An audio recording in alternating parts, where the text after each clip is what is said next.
Welcome back, welcome back. We actually splurged on a ship today for you folks to bring you a probably one of those once-in-a-time deals, unless they bring it back. Hopefully they do. Hindenburg. It's an Azur Lane Hindenburg with the collaboration. It's basically Hindenburg, copy and paste. There's nothing special about it. The only real thing is that it's a special ship. You can move your captains around. You can train captains on it. And they don't have to be good captains. Again, Hindenburg does half the work for you. We're going to go to the main batteries. It has a 51 millimeter armor penetration. That will pin most heavy ships you're facing. Super cruisers like Stalingrad. Really just Stalingrad in general. It'll melt Stalingrads, it'll melt battleships. It will do everything it needs to pretty much any battleship besides super ships. And randoms. Operations wise, once super flagships goes away, it's going to be a very good ship.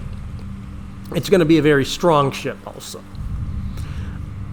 I'm not going to go overboard with, comparing the two and why you should get Hindenburg, this one, if you want a trainer and if you have the money laying around. That's really the big deal. This is what I'm running for my Hindenburg. It's all the recommended build.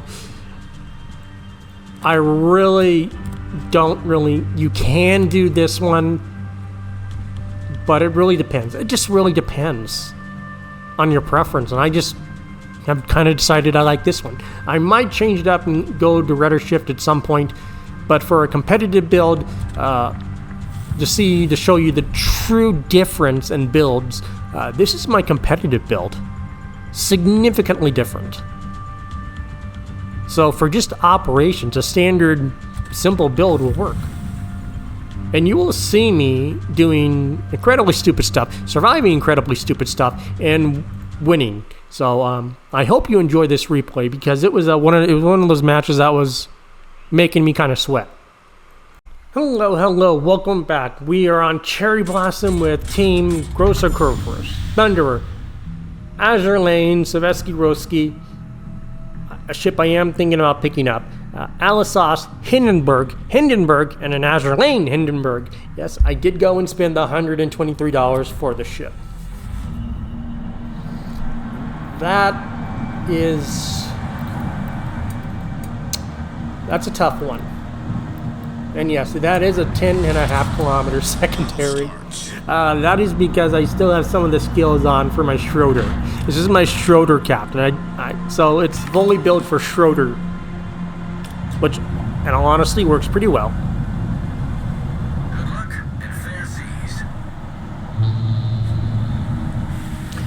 Now, again, why would I pick up a $123 ship? When was the last time Germany had a good premium ship come out? When was the last time?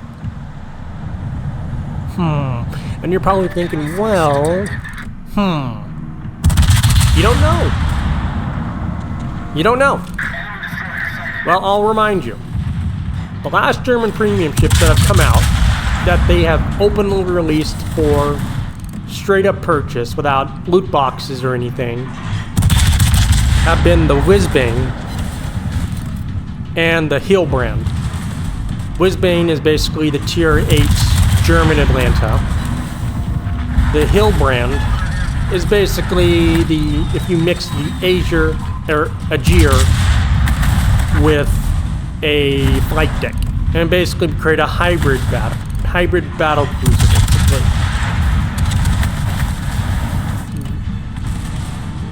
That's only 2 premiums and probably like a lot of years. And I know a lot of people who say we never get any German premiums anymore. We don't. We really don't. It's everything other than it's every other nation besides Germany. Like, let's be honest. We rarely get German premiums. And we have a Tier 10 Hindenburg show up in the store for $123 with the coupon. And that coupon is active for another month. So again, pick that up if you really want it.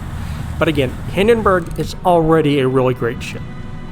Hindenburg's a very competitive ship. It's a really good ship in randoms. It's a very good ship in every mode. ranked, brawls, every mode. It's a very good ship. And now we have a Hindenburg that is premium that can function as a crew trainer. I mean, this ship is very versatile. It can function as a crew trainer for cruisers. And even DDs. You can use it to help build up your DD captains. It's a valuable asset to any fleet. At that point, you know, right now, Rokatsuki and we were all thinking, shit, run away because of the 300k Satsuma. Again, Satsuma, very scary battleship, will overmatch the 32 millimeters of armor that Hindenburg does have. So Hindenburg is not immune. And you did see, I was taking quite a bit of damage. Now remember, I have Luchins on here, so another 140 shell hits, and we do get a reload boost.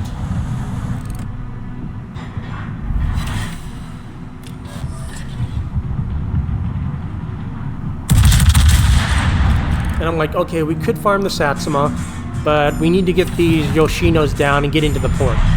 If we don't get into the port and save the regiments, we lose.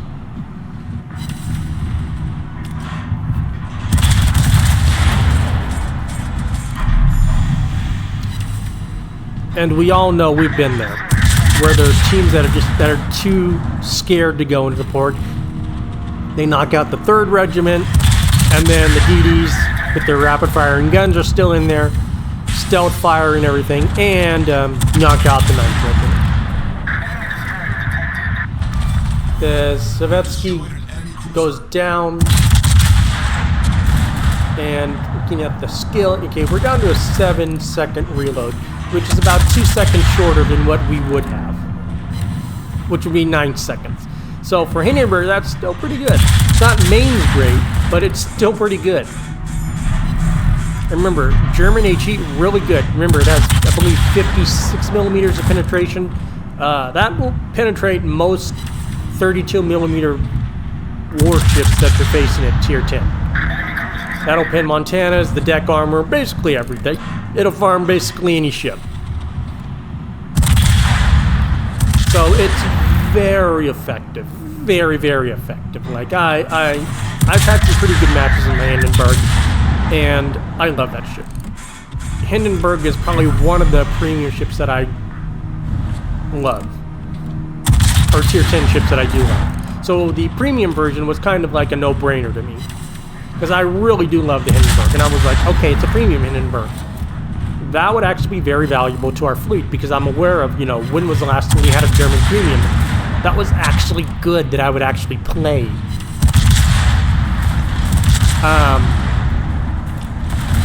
Kind of hard to remember that. And I know some people are like, oh, well, it's a weeb ship. Well, this is a weeb ship that has a fucking nice camo. I mean, even I admit that the camo is very beautiful. I love the animation of it, that it makes it look like a flame. I just love the way it feels.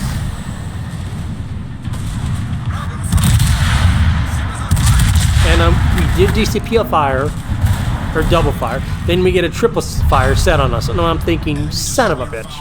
I'm so dead. And I'm having a good match. 11 fires, 3 kills, 261 shell hits. And I'm like, I'm doing great.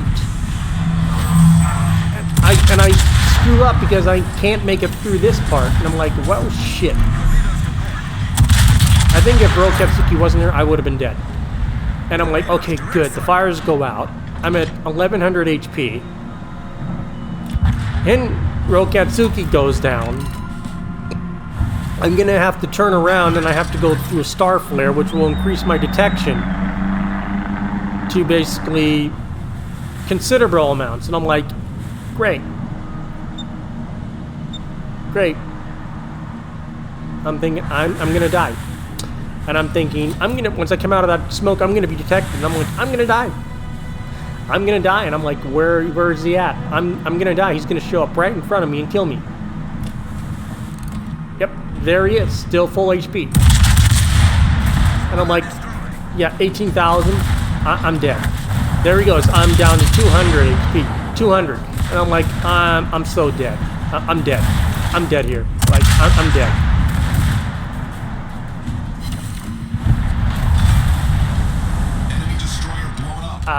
And Rokatsuki's like, you go buy yourself a lottery ticket. And I'm like, that's the second time you've done that tonight. With the Speer game and the Hindenburg game. And I'm like, yeah, I really should. Although I said something completely different. Knowing me what I said, I'll probably jinx myself. But in the moment, I still think it was what I wanted. I don't want a lottery ticket.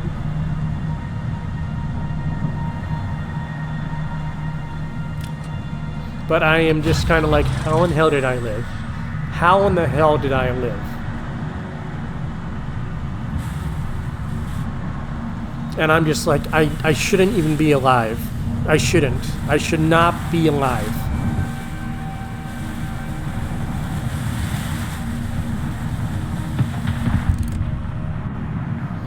So we've lost Rokatsuki with 3 kills. We lost the Rozeski. It's just me and Cap, the Alisas, and the Thunderer, and the GK. It still seems like a very formidable amount of firepower. Check back with me in about 5 minutes.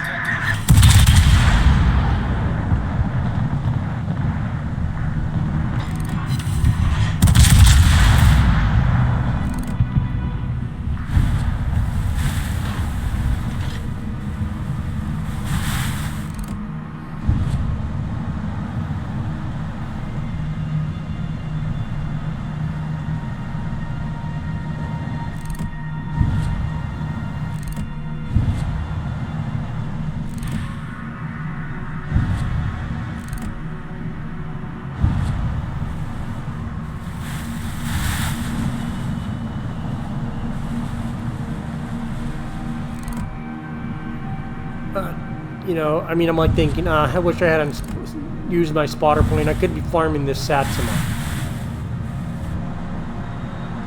So a little bit irritated on that, just a tiny bit. I believe my normal Hindenburg is legendary build with full maneuverability and I believe range, I believe. Yes, I believe it has main armaments. I want to say engine room. Of course, aiming system. And I believe then it's full maneuverability build with... Oh, wait, no. No, you know, it couldn't be full maneuver. I think it just has the maneuverability, then the legendary module, and then the... I believe I put the range module on there.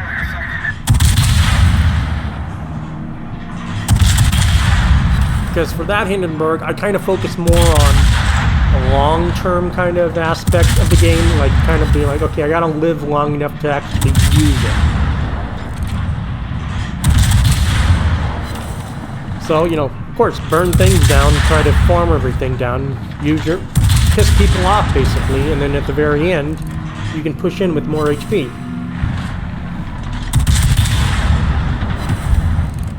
Remember, there's just that one fire on that Satsuma that's literally just ticking. It's literally one fire that's just ticking on him.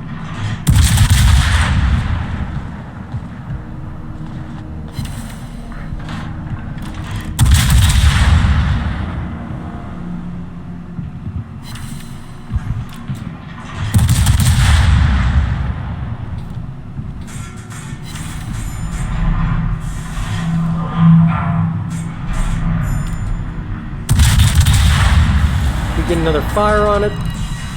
He DCPs. He will be out of our range soon. Now he's not out of our range. There's the other fire, and that should kill the Satsuma with that one fire.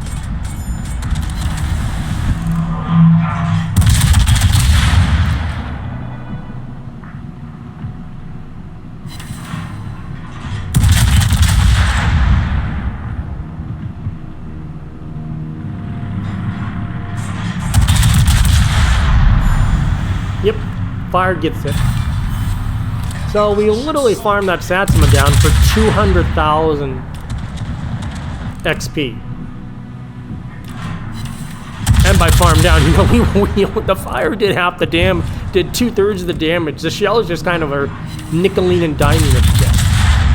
But again, that really does help out the team because Satsuma, very scary target. That opens the door up for the Kurfürst to move in more effectively. It opens the door up.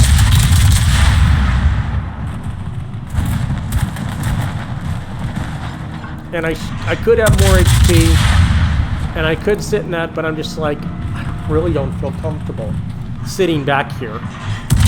Especially when I need to move up to get in there.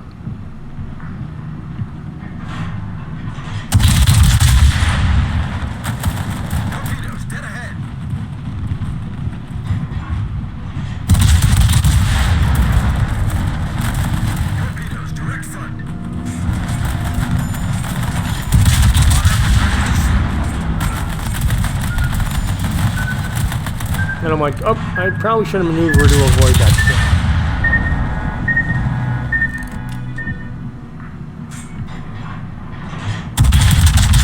And like Clausewitz, again, Clausewitz basically big ass Hindenburg, really should get that down because it will hurt our GK. And I'm like, I'm telling the GK to get back because, you know, okay, we're at the 4 ship mark.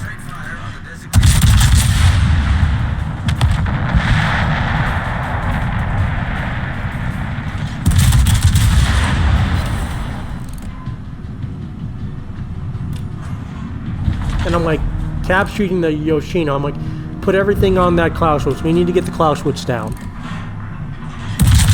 And he's like, put everything on the Clausewitz, huh? I mean, it's broadside. I was going to use IP on it. He was like, nah, I would have done the same.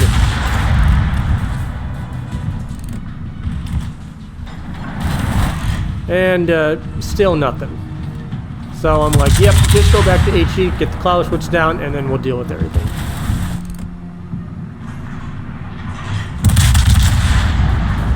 GK is just, well, he's getting farmed. Significantly getting farmed. We're at the 5-minute mark.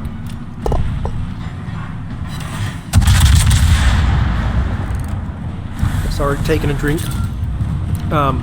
Yeah, 5-minute mark. We haven't even got into the inner circle. We've still got DDs out there. Plus the motorboats, it's still kind of like, okay, kind of worried here. Was really worried. We do pick up the Clausewitz. And I'm like, okay, we need to push him. We need to do something. We're going to lose this if we don't push.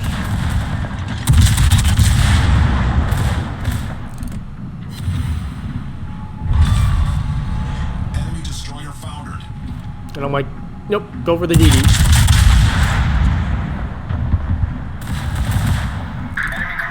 DD is the primary target. It will farm everything down. Cap picks up his natural selection, so good for him.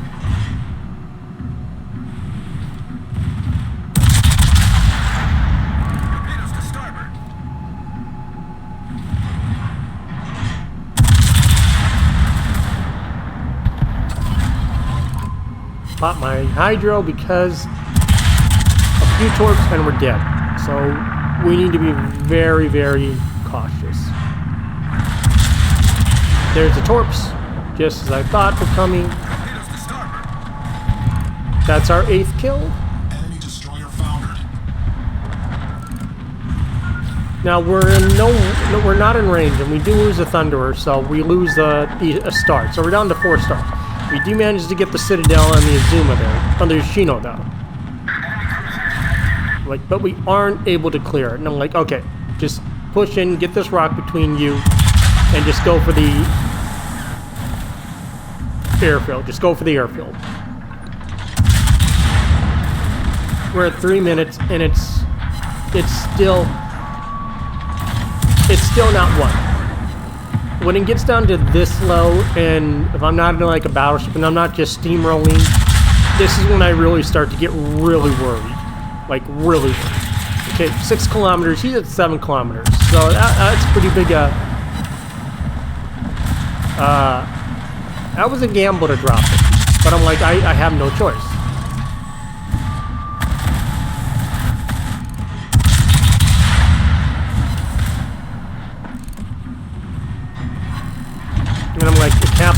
White Cap, I need you to get that Azuma down. I need my flank secured.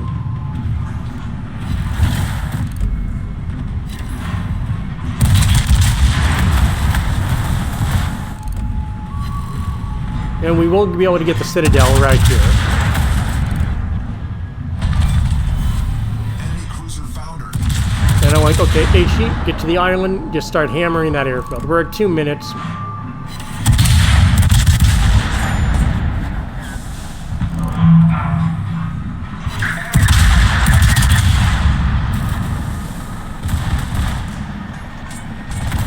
And I'm like, okay, push in further, try to get that so that Yamagiri doesn't farm us. And just hammer that airfield, just get that airfield down. That's the only thing that matters at this point.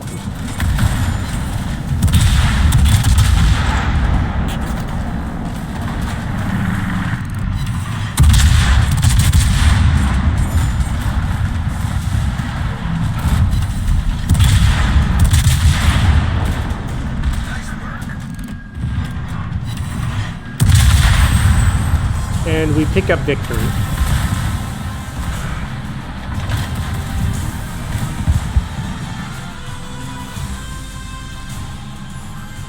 Again, you buy the Hindenburg, get the 200% commander XP and ship XP thing. So with that, we make 800,000 credits, 20,000 ship XP, and 12,500 free XP. And we ended up with 666,000 damage. And over 600 target hits. And we're top of the team with 2608. Cap is second with 2592. Kurfürst, very nice Kurfürst. 2315 with Girl Katsuki coming up fourth with 1725. Now again, if he hadn't taken those torps, he would have been up higher, obviously.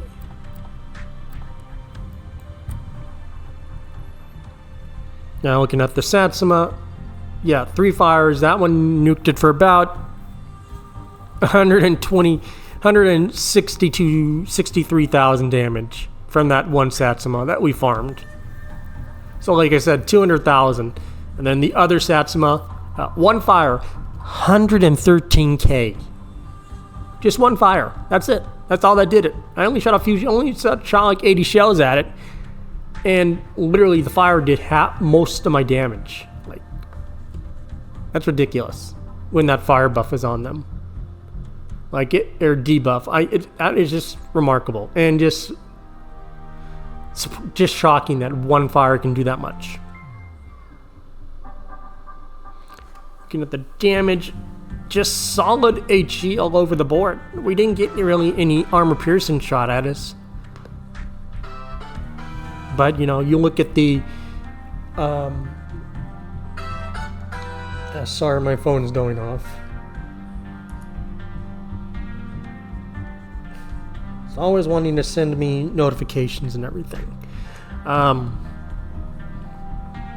Yeah. That is the Azur Lane Hindenburg for your folks. I think it's a great ship. I really think you should pick it up. We still make a 700,000 profit. That is with a green booster on there. Going down to the free XP, we were running a blue booster, and with that plus the combat mission, you know, we ended up getting that 12,500 free XP. That's really good. And then with the commander boost plus the combat missions, enter a battle. So with all that, yeah, we earned 20,000 elite commander XP.